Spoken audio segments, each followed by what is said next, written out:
আমাদের আজকের প্রোগ্রামে কিছু আলোচনা করা হইবে শবে কদর আর এতাকাপের কিছু রুহানি পরিচয় সম্পর্কে সঠিক দলিল প্রমাণ সহ সম্পূর্ণ আধ্যাত্মিক দৃষ্টি অনুসারে এবং দেহতত্ত্বের হিসাব অনুযায়ী আমাদের আজকের প্রোগ্রামে কিছু আলোচনা করা হয়।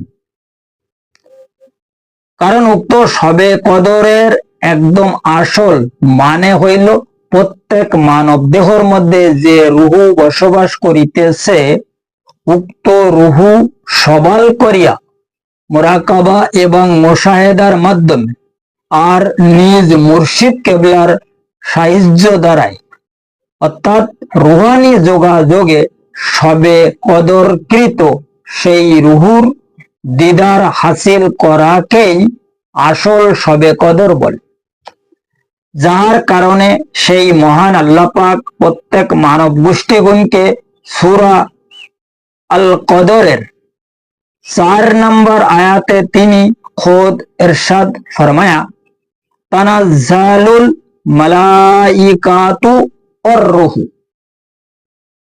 তাহার সেই রুহুর সঙ্গে মোলাকাত করার নাম হইল শবে কদর। কাজেই উক্ত রুহুর সঙ্গে সঠিক মোলাকাত করার জন্য রুহানি যোগাযোগ অবশ্যই দরকার হইবে, জিসমানি নহে। কাজেই উক্ত মসজিদ ঘরে মতলব এতাকাপ করিলে উক্ত রুহুকে কিভাবে পাওয়া যায়? এ তো সেই ইব্রাহিম বিন আদমের মতন গল্প হইল, ছাদের ওপরে ঘোড়া খোঁজা আর ফুল বাসরে আল্লাহ খোঁজা। কারণ বাদশাহ সালামত তাহার নিজ ফুল বাসরে সেই মহান আল্লাহ পাকের তালাশ করিতেন। তখন তিনি তাহার জিব্রাইল ফেরেশতাকে উক্ত বাদশাহ সালামতের ছাদের উপরে ঘোড়া খুঁজিতে পাঠাইয়াছিলেন। যেমন আমরা মসজিদ ঘরে শবে কদর খোঁজ করিতেছি, এই হইল শবে কদর আর এতাকাপের কিছু রুহানি পরিচয়। এই শবে কদর আর এতাকাপ যেটা আমরা আদায় করতেছি বা সারা দুনিয়ায় আমরা যা দেখতেছি, এটা হচ্ছে একমাত্র জিসমানি ব্যাপার। এই জিসমানি হিসাব কিতাবের মাধ্যমে শবে কদর কোন সময়ের জন্য হাসিল হইবে না। শবে কদর এমন একটা জিনিস, সেটা পরিষ্কার ভাবে আল্লাহ পাক ফরমায়া যে তোমরা শবে কদর সম্পর্কে কোনো খোঁজ খবর রাখোই না। ওয়ামা আদরাকা লাইলাতুল কদর, এই যে ওয়ামা আদরাকা লাইলাতুল কদর মানে কদর যে কি জিনিস এটা তোমরা আসলে কোনো খোঁজ খবর রাখো না। এখন এই যে শবে কদরের হিসাব কিতাব বহুত লম্বা আলোচনা, এ ব্যাপারে মানে সরে সামান্য কিছু আলোচনা করা হইল এবং আমাদের সুফি তত্ত্ব টিভি অনুষ্ঠানের আরো এক সঠিক হাকিকত যা প্রত্যেক মানব গোষ্ঠীর পরিষ্কারভাবে জানার প্রয়োজন আছে বলিয়া আমি মনে করি। যার কারণে সেই মহান নবী পাক সাল্লাল্লাহু সাল্লাম তাহার সেই মহাওয়াসিম জবান মোবারকে তিনি এক হাদিসে ইরশাদ ফরমায়া, আস-সালাতু মিরাজুল মুমিন, মুমিন বান্দার মিরাজ হইবে সালাতের মাধ্যমে। যে সালাতকে আসল দায়েমি সালাত বলে, উক্ত দায়েমি সালাতের মাধ্যমে নিজ দেহকৃত প্রত্যেক রুহু সবালা, তখন উক্ত রুহু দ্বারাই শবে কদর হাসিল করিতে সক্ষম হওয়া যায়। নচেত আমরা যে মসজিদ ঘরে এতাকাফ করিয়া জিসমানি হিসাবের মাধ্যমে রুহানি হিসাব কিতাব কোনো সময় মিল হইবে না। ওই ছাদের উপরে ঘোড়া খোঁজার মতন গল্প হইবে, যে যেরকম হযরত জিবরাইল আলাইহিস সালাম বাদশাহ সালামত অর্থাৎ হযরত ইব্রাহিম বিন আদমকে ওই ছাদের উপরে ঘোড়া খোঁজার বাহানায় তাহাকে ঘরের থেকে বাহির করিয়াছিলেন। তিনি তাহার নিজের ফুলবাসরে অর্থাৎ খাট পালঙ্গের উপরে মানে বসিয়া বা এবাদত বন্দিগি আদায় করিতেন। তাই আল্লাহ পাক তাহাকে এই কায়দায় ওখান থেকে বাহির করিয়াছিলেন।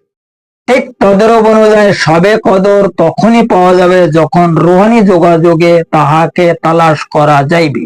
ওই যে রুহু আর মালাইকা, এই যে এখানে যে বলা হয়েছে না, এই রুহু আর মালাইকা সম্পর্কে এখানে কি বলেছে পরিষ্কার পরিষ্কার ভাবে বলা আছে না, তানাজ্জালুল মালাইকাতু ওয়ার রুহু, এই মালাইকা এবং রুহু, এই রুহু আর মালাইকার কাফালা তখনই পাওয়া যাবে যখন রুহানি মানে জগতে রুহানি যোগাযোগে রুহানি সংযোগের মাধ্যমে খোঁজ করা যাইবে। না তো মসজিদ ঘরে আমরা যদি সারা জনম খুঁজি, এই রুহু মসজিদ ঘরে কিভাবে পাওয়া যাবে, কিভাবে আসবে তারা? এই রুহু খোঁজার আসলে আলাদা আলাদা একটা সিস্টেম আছে।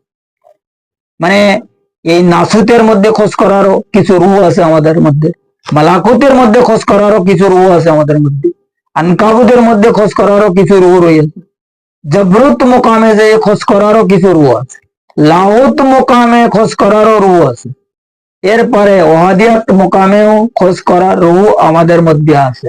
এছাড়া আহাদিয়াত মোকামের একটা রুহু আমাদের মধ্যে আছে, যেখান থেকে এই মানে রুহু আর মালাইকারা রওনা হয় এই দুনিয়ায় আসার জন্য। এই রাত্রি যে রাতকে 1000 মাসের সমাতুল্য করা হয়েছে। এখন এই 1000 মাস যে কত বৎসর এটা তো আমরা কিন্তু জানি, এটা আমরা আসলে জুড়ে কেউ দেখিস কিনা, ও সবাই তো আমরা আসলে এত হিসাব কিতাব করি না।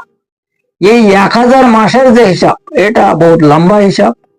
1000 মাস এই জন্য বলা হয়েছে, একটা মানুষের লাইফের মধ্যে যদি সে একবার সবে কদরকৃত ওই রুহুকে দিদার করিতে সক্ষম হয়, তখন সেই ব্যক্তি সবে কদরের সঠিক মর্তবা হাসিল করিবে ইনশাআল্লাহ তাআলা।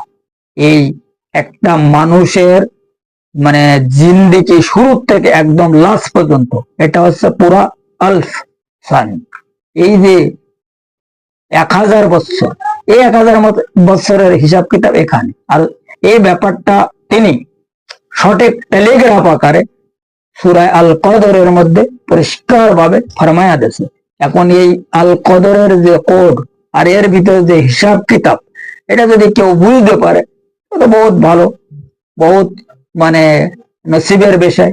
এই ওই রুহুর সালামত হাসিল হয়ে যাবে, কারণ এখানে মানে যে সালামত হবে, এই যে সালামতের বিষয়টা তিনি পরিষ্কার ভাবে বলি দিয়েছে। এই মানে সূরার লাস্টের দিকে যাই, এখন এই যে সালামতের হিসাব কিতাব, ইন্নানজালনাহু ফি লাইলাতুল কদর, লাইলাতুল কদর ওয়া মা আদরাকা মা লাইলাতুল কদর। প্রথমে বলা হয়েছে ইন্নানজালনাহু ফি লাইলাতুল কদর ওয়া মা আদরাকা মা লাইলাতুল কদর, লাইলাতুল কদর খায়রুম মিন আলফি শাহর, তানাজ্জালুল মালাইকাতু ওয়ার রূহু ফিহা বিইজনি রাব্বিহিম মিন কুল্লি আমরিন সালাম, সালামুন হিয়া হাত্তা মাতলাইল ফজর। এই যে সালাম, এই সালামের সালামত তখনই হাসিল হবে যখন ওই মালাইকার সঙ্গে যে রুহু সফর করিতেছে এই বিভিন্ন আলমে, সেই রুহুর তাজাল্লি যখন আমাদের মানে নসিবে হইবে, তাহার দিদার হইবে, তখন যাই আমরা সালামত হইতে পারব। কথা বোঝা গেছে? এই হইল সবে কদর সম্পর্কে সামান্য কিছু আলোচনা।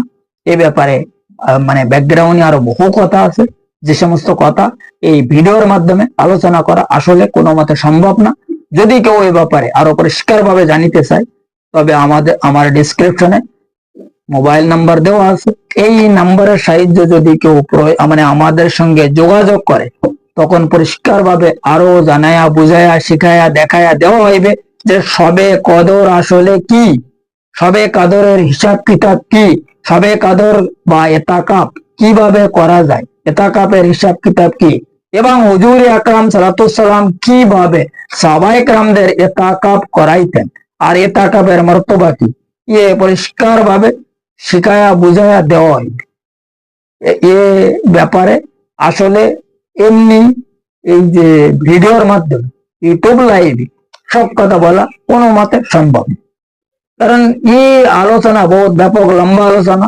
এই যে 1000 মাসের যে হিসাব কিতাব, তারপরে সালামতের হিসাব কিতাব, রুর হিসাব কিতাব, মালাইকার হিসাব কিতাব, এখন এই অমা আদরাকার হিসাব কিতাব, এই যে আমরা বুঝবো না ব্যাপারটা, এটা উনি যেখানে আল্লাহ রাব্বুল আলামিন ইজ্জত একটা ইরশাদ ফরমায় যে তোমরা মোটেও বুঝবা না যে আসলে সবে কদর কি। এই জন্য এইগুলো বুঝতে হলে পরিষ্কার ভাবে একটা মানে হিসাব কিতাবের উপরে নিজের মধ্যে থেকে, এই আমাদের যে দেহর মধ্যে থেকে এটাকে মিল করিতে হইবে। আর সবকিছু আল্লাহ পাক আমাদের মধ্যে রাখিয়া তারপর তিনি ফরমায় ইন্না আনজালনাহু ফি লাইলাতিল কদর। কথা বোঝা গেছে? যাই হোক, আজকের আলোচনা এই পর্যন্ত রাখা হইল। আগামী পর্বে এই মতলব আধ্যাত্মিক বিষয় রুহানি সম্পর্কে আরো কিছু আলাপ আলোচনা অবশ্যই করা হইবে আমাদের এই সুফি তত্ত্ব টিভি অনুষ্ঠানে। যদি কেউ আমাদের সঙ্গে জুড়ে থাকে অবশ্যই তারা বুঝিতে সক্ষম হইবে ইনশাআল্লাহ তাআলা।